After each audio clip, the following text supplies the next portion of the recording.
Qu'est-ce que nous avons là? C'est une pièce Double Eagle D de 1927. D'accord. Où avez-vous eu ça? Voici les pièces les plus chères et les plus rares de Pawn Stars. Numéro 1, pièce Double Eagle de 1927D. Salut, qu'est-ce qu'on a ici? C'est une pièce Double Eagle de 1927D, répond le vendeur. Il explique qu'il a reçu cette pièce de sa mère, qui est sur le point de prendre sa retraite. Elle a pensé que ce serait une bonne idée de gagner un peu d'argent avec cette pièce rare. Excellent service. Tu sais que c'est l'une des pièces les plus rares des États-Unis? Dit Rick, le vendeur est très enthousiaste. Cette pièce est dans sa famille depuis son enfance et il espère en tirer au moins 500 000 $. Voyons si Rick accepte cette offre. C'est une pièce incroyable, les collectionneurs en raffolent, explique Rick. Il précise que cette pièce est appelée Saint-Gaudens du nom du sculpteur Augustus Saint-Gaudens. La lettre D indique qu'elle vient de l'atelier monétaire de Denver. En 1927, Denver a produit environ 180 000 pièces d'or de 20 $. Ce n'est pas une grande production, mais il s'est passé quelque chose d'étrange. Le gouvernement a décidé de les garder dans un coffre pour les mettre en circulation plus tard. Mais 6 ans après, en 1933, le président Franklin Roosevelt a signé une loi qui interdisait de posséder de l'or, sauf exception. Presque toutes ces pièces ont été fondues. On ne sait pas combien d'exemplaires ont survécu, mais il en reste très peu, ce qui les rend extrêmement rares. Rick demande « Combien veux-tu pour cette pièce ?» Le vendeur répond « Selon mes recherches, environ 500 000 $. Rick examine la pièce avec attention. Ce n'est pas une demande absurde, mais quelque chose ne lui semble pas normal. Il demande où la grand-mère du vendeur l'a acheté, mais celui-ci ne sait pas exactement. Il n'a pas d'informations précises. Rick réagit. Dès que tu m'as dit que tu avais une pièce Saint-Gaudens de 1927D, j'ai su qu'il y avait un problème. Je fais ce métier depuis longtemps. Cette pièce n'est pas authentique, c'est une copie. Il précise que la pièce est bien en or, et bien de 1927, mais la lettre D a été ajoutée après. Rick a vu ce genre de choses de nombreuses fois. Quelqu'un prend une vraie pièce de 1927 de Philadelphie. Un bon bijoutier soude un petit morceau d'or, puis sculpte soigneusement un D. Comme ça, tu transformes une pièce de 1000 $ en une qui semble valoir 1 million, dit Rick, mais il ajoute. Il est presque impossible d'ajouter correctement la lettre D, car l'original a été frappé avec une presse de 50 tonnes. On voit tout de suite la différence. Cela reste de l'or, donc elle a une valeur. Elle vaut environ 1200 $ en or pur, mais en tant qu'objet de collection, elle ne vaut pas plus, conclut Rick. Le vendeur le remercie pour son honnêteté et repart. Ce qui devait être une grande vente s'est terminé par une grosse déception. Je sais qu'elle vaut quelque chose, mais dans ce cas, le D signifie déception, dit Rick avec humour. Numéro 2, la pièce qui n'était pas un penny. Comment ça va? J'ai un penny? Ce n'est pas un penny, dit Rick. Non, c'est un penny, répond le vendeur. Il explique que les États-Unis n'ont jamais fabriqué de penny. La plupart des gens ne le savent pas. Ce sont les Britanniques qui fabriquaient des pennies. Aux États-Unis, on fabrique des cents, qui représentent 1%. C'est donc un cent américain, frappé juste après l'indépendance. Il est très ancien, de la fin des années 1700, dit le vendeur. Il raconte qu'il a acheté cette pièce à quelqu'un il y a environ 30 ans et qu'il espère en obtenir au moins 100 000 $. Rick analyse la pièce, elle montre un aigle américain et George Washington, avec la date de 1791. Il explique qu'à cette époque, les États-Unis étaient encore un pays jeune. On frappait très peu de pièces officielles. Même en 1820, dans les magasins, les prix étaient affichés en livres ou en dollars espagnols, pas en dollars américains. Et même si cette pièce dit 1 cent, George Washington n'a jamais permis qu'on mette son visage sur une pièce fédérale. Il y a eu des propositions, mais il a refusé. « Je ne suis pas un roi », avait-il dit. Rick continue. Voilà le problème, cette pièce ne ressemble pas à une pièce officielle. Le design est trop détaillé pour avoir été fait sans autorisation. Il faut savoir ce qu'on fait, sinon on peut faire une grosse erreur. Mais s'il s'agit d'une pièce authentique, elle pourrait valoir beaucoup. Le vendeur raconte qu'il y a environ 20 ans, un homme lui avait proposé 100 000 $ pour cette pièce. Rick décide de faire appel à un expert. Merci, je suis très curieux. Avoir un deuxième avis, c'est une bonne idée. L'expert arrive et dit que c'est une pièce très intéressante, mais qu'elle n'est pas américaine. Elle a été frappée en 1791 à Birmingham en Angleterre, pour un usage commercial spécial. À cette époque, la monnaie des États-Unis n'existait pas encore. Le Congrès envisageait plusieurs options pour frapper des pièces, et 2 entrepreneurs anglais, les frères Walker, ont créé ces pièces. Ils les ont frappées à Birmingham, puis ont envoyé un baril de pièces à Philadelphie. Là, ils les ont distribuées à des membres du Congrès et d'autres personnes importantes, pour essayer de décrocher un contrat officiel. Elle est authentique, dit l'expert après l'avoir examinée avec une loupe. Le bord est correct, la surface aussi. Tout est en ordre, mais elle ne vaut pas 1 million $. Elle vaut entre 7 500 et 10 000 $ et pourrait facilement se vendre à ce prix dans une vente spécialisée. Rick remercie l'expert, puis commence la négociation. Comme pour toutes les pièces de collection, l'état est crucial. Celle-ci est en bon état, elle vaut plus que ce que je pensais. Je t'offre 7 000 $. Mais le vendeur refuse.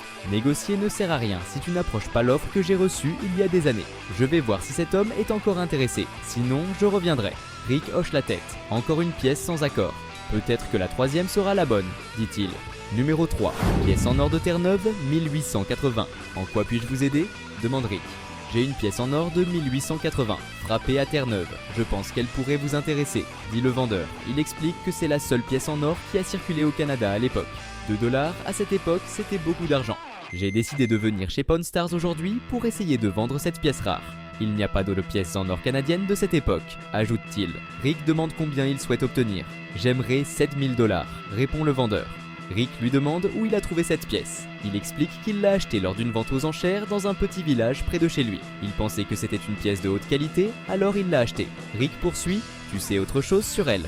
Le vendeur répond que c'est une pièce rare, frappée à seulement 2500 exemplaires, ce qui en fait probablement l'une des pièces en or les plus rares d'Amérique du Nord. Rick confirme que la pièce est notée AU55 par le système PCGS, ce qui signifie presque non circulé. PCGS, c'est la référence en matière de certification, explique-t-il.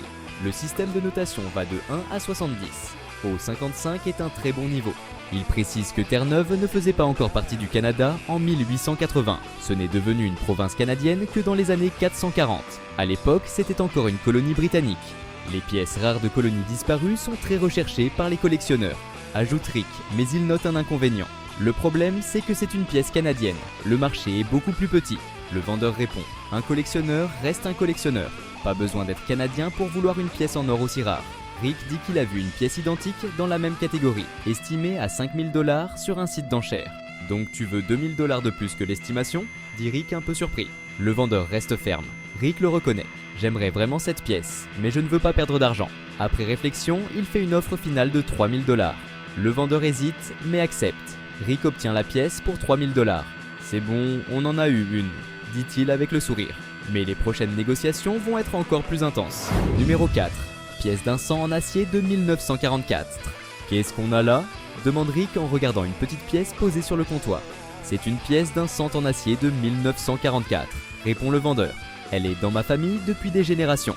D'après mes recherches, il en resterait moins de 30 dans le monde. Rick arque un sourcil, clairement intrigué. Une pièce d'un sang, estimée à 6 chiffres, c'est l'une des pièces en acier les plus rares au monde, ajoute le vendeur. Et j'aimerais en obtenir 102 000 $.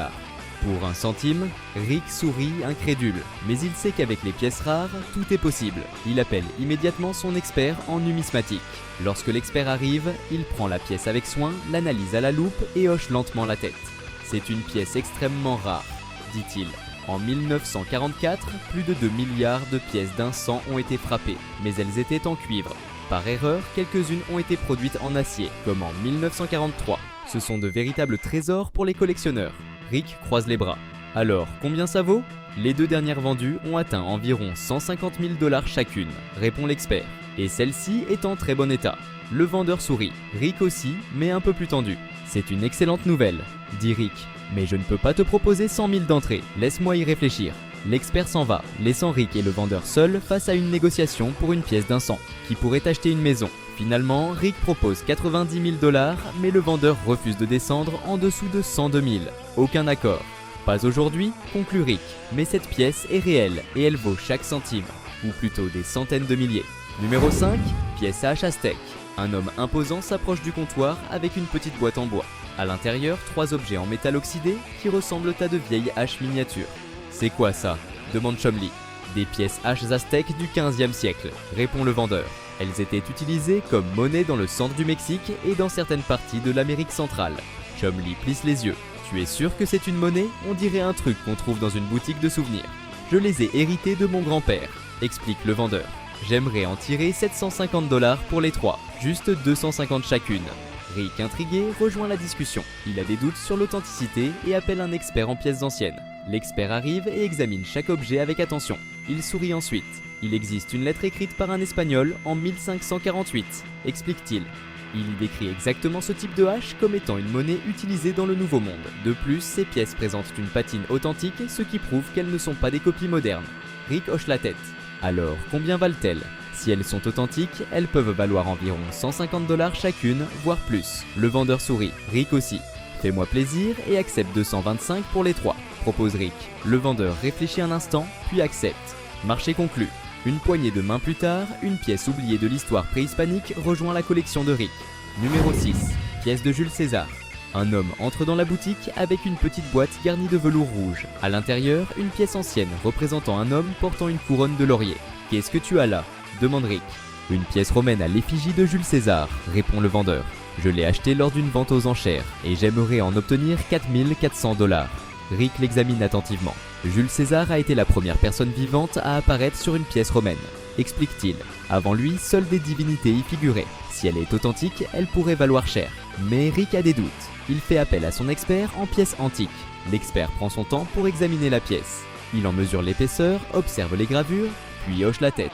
Tout semble en ordre, elle est authentique. Rick esquisse un sourire, mais l'expert poursuit. Même si elle est vraie, elle ne vaut pas autant que ce qu'il espère. Dans cet état, elle se négocie autour de 1500 $ sur le marché. Le vendeur est choqué, il refuse d'accepter une offre aussi basse. Ce n'est pas possible. À la vente aux enchères, elle semblait bien plus précieuse. Rick comprend que le vendeur ne lâchera rien. Il le remercie pour sa visite. Une pièce extraordinaire, pleine d'histoire, commente Rick. Mais pas d'accord aujourd'hui. Numéro 7. Pièce ancienne en or et en argent du 6e siècle après Jésus-Christ. Qu'est-ce que tu nous apportes aujourd'hui ? Demande Cory en regardant une petite boîte contenant 2 pièces, l'une dorée, l'autre argentée. Je crois que ce sont les premières pièces d'or et d'argent jamais frappées, répond le vendeur. Je les ai achetées dans une foire il y a des années, mais je ne sais pas grand-chose à leur sujet. Cory pense qu'il s'agit peut-être de pièces romaines, mais préfère faire appel à un expert pour en être sûr. Lorsque l'expert arrive, il regarde les pièces, ses yeux s'illuminent. C'est fascinant, dit-il. Ces pièces ont été frappées au 6e siècle après Jésus-Christ à Lydie, dans l'actuelle Turquie. Ce sont des pièces très rares avec des représentations nettes du Christ. Elles ont plus de 1000 ans. Donne-moi juste une idée. Combien valent-elles ? Demande Cory. Dans cet état, chacune pourrait valoir environ 300 $. Et elles devraient se vendre rapidement. Le vendeur sourit. J'aimerais 600 $ pour les deux. Cory répond. Je t'en donne 300 pour les deux. J'aimerais au moins 400. Et si on fait 350, on coupe la poire en deux. Le vendeur accepte. Une poignée de main scelle l'affaire. Numéro 8, pièce tortues égéenne. Une jeune femme entre dans la boutique avec 2 petites pièces dans un écrin rembourré. Bonjour, j'ai 2 pièces tortues grecques de l'époque avant Jésus-Christ, explique-t-elle. Elles appartenaient à ma grand-mère et je voudrais les vendre pour financer mes études. Combien tu en veux ? Demande Rick. 4000 $ pour les deux. Rick examine les pièces attentivement. Les tortues sont finement gravées. Il décide d'appeler Dave, son expert en pièces grecques. Dave arrive, les observe et confirme, elles sont authentiques. Frappées au 6e siècle avant Jésus-Christ et dans un excellent état. Combien tu penses qu'elles valent ? Demande Rick. Les deux ensemble valent environ 5000 $. Rick respire profondément. Je t'offre 3200 $. La jeune femme réfléchit et accepte. Merci, ça va vraiment m'aider. Rick sourit, ravi. Numéro 9, pièce byzantine de Constantin. Un homme à l'accent étranger dépose une pièce ancienne sur le comptoir. C'est une pièce byzantine. Je l'ai achetée dans une boutique d'antiquité et je voudrais en obtenir 1900 $, dit-il. Rick reconnaît tout de suite qu'il s'agit d'une pièce très ancienne, probablement de l'époque de Constantin Ier, vers l'an 330 après Jésus-Christ. Il propose 800 $. Tu peux monter à 1000 ? Et si on fait 1000 cents ? D'accord, marché conclu. Rick réalise l'achat, mais le lendemain, il appelle Dave, son expert, pour confirmation. C'est authentique, dit Dave après examen. Mais aujourd'hui, ces pièces se vendent entre 700 et 1000 $ sur le marché. Rick est déçu. Je pensais qu'elle vaudrait bien plus. C'est une pièce d'or vieille de près de 1000 ans. Mais pour l'instant, c'est un marché sous-estimé. Il range la pièce précieusement dans sa collection. Une autre pièce d'histoire qui attend son moment, conclut Rick. Laquelle de ces négociations t'a le plus surpris ? Si tu veux la partie 2, n'oublie pas de t'abonner et de laisser un commentaire.